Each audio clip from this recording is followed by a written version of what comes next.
Live from Technion webinars with Technion experts.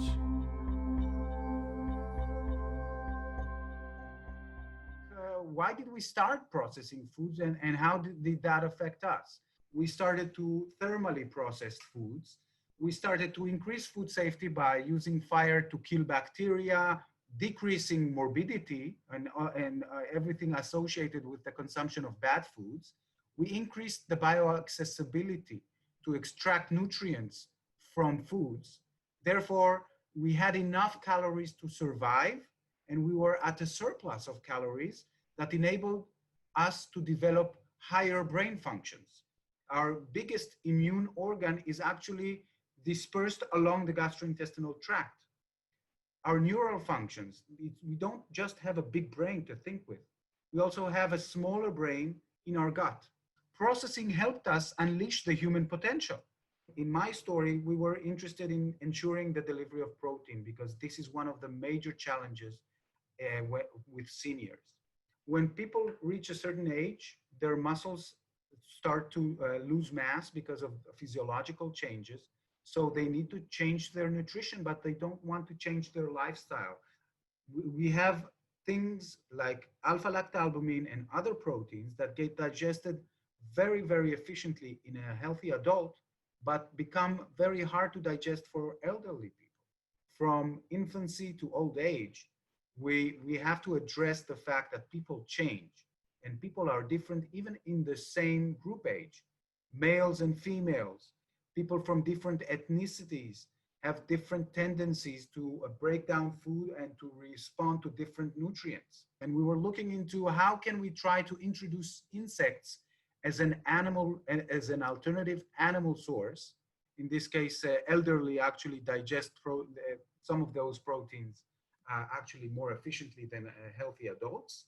We made an ice cream that is protein added. This is not just a good idea on paper, but rather also a tasty one. Because at the end, food needs to provide us with not just nutrition, but also with comfort, with good provision of a lifestyle. And we've also been looking into lipids because lipids provide us with a lot of calories. So in the case of elderly, we also need to supplement their diet with higher calorie intake. We've been able to manipulate dietary fibers to either increase or decrease the digestion of lipids and the caloric value of foods that are ingested in the human body. So it's about life choices. And the food industry actually facilitates our life in the modern world. These are things that we should carefully think of, trying to be more effective, trying to make this world a better place.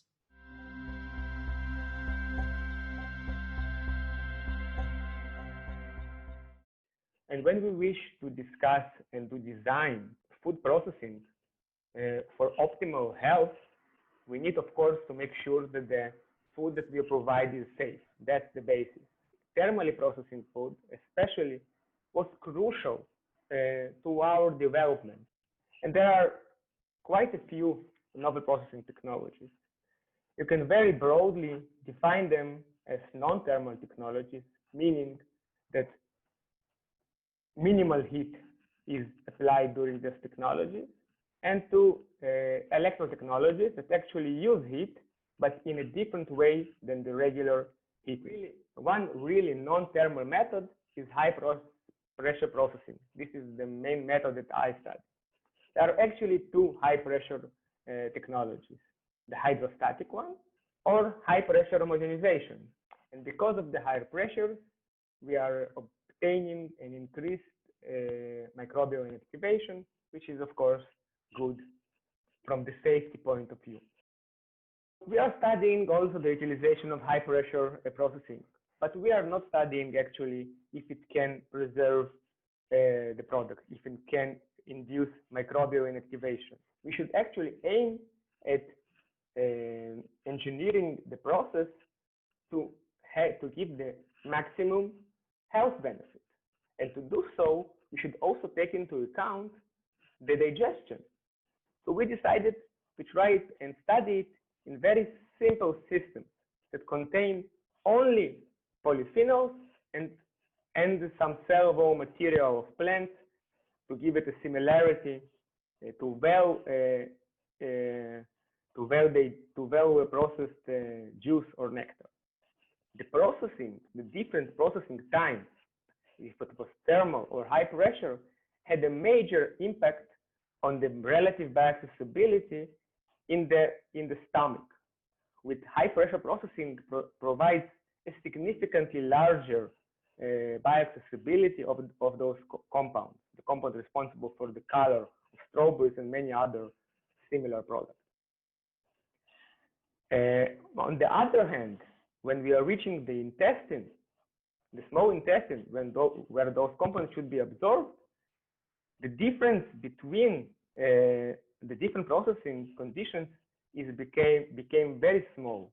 And you can see also the bioaccessibility is actually getting much, much smaller. So what we can understand from that processing, type of processing has an impact, but it will not necessarily significantly modify the bioaccessibility of the original compound. At the large, everything that was not absorbed in the small intestine will reach the large intestine. And when it reaches the large intestine, it will undergo different enzymatic and non-enzymatic transformation to different compounds with potential health benefits. And this might explain why polyphenols and consumption of polyphenols-rich food is healthy. Can we apply the preservation technologies as a tool to develop new foods from sustainable sources? For example, here you can see that after some processing, we can obtain a gel-like product from the spirulina protein.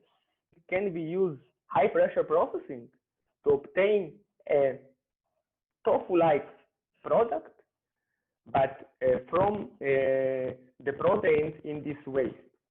Then we can also preserve such a soluble compound, and it can be anything from vitamins to polyphenols to practically numerous amounts of compounds.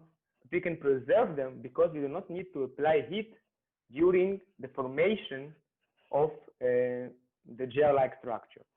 These are things that we should carefully think of, trying to be more effective, trying to make this world a better place.